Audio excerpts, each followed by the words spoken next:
Kilat News Updates. Mga balita ngayon, sundalong pinagbabaril sa Basilan pumanaw na. PNP at AFP naglunsad ng manhunt operations. SUV at dalawang motorsiklo nagsalpukan sa Camarines Sur, 3 patay. Alex Ayala bigong umabante sa Philippine Women's Open. Sunod na sasabak sa Abu Dhabi Open.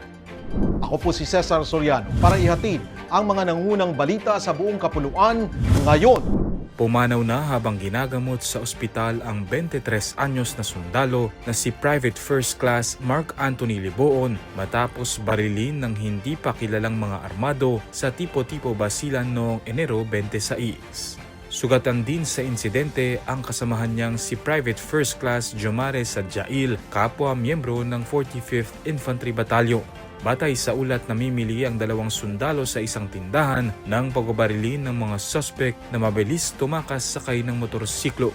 Na-recover sa lugar ang mga basyo ng kalibre 45 na baril. Minobilisan ng Philippine National Police o PNP ang mga puwersa nito upang tulungan ng militar sa malawakang manhunt laban sa mga salari.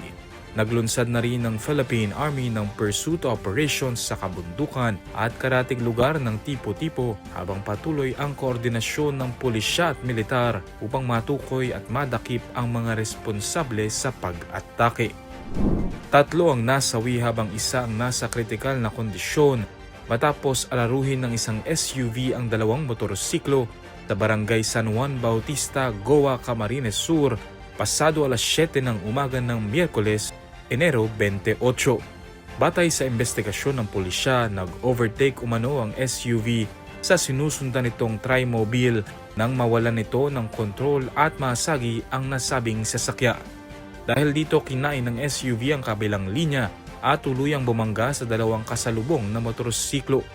Dead on the spot ang magkapatid na babae at lalaki, edad 25 at 21, na sakay ng unang motorsiklo.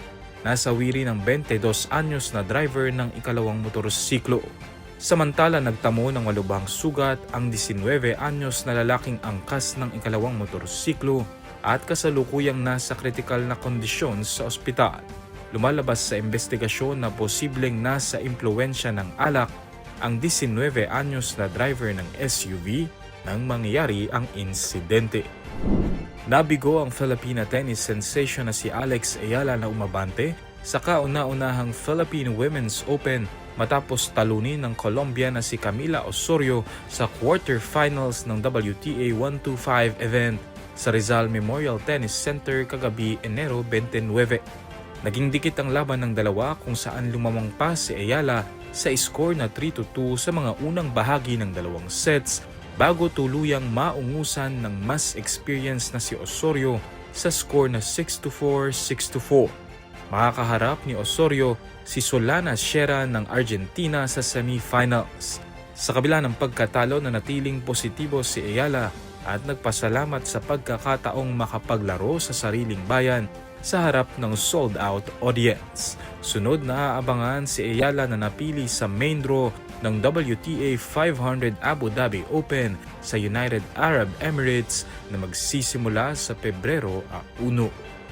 Para sa Kidlat News Channel, ako si Renz Renon, nag-uula. Ako po si Cesar Soriano. Palagi niyong kasama sa bawat pagputo ng balita.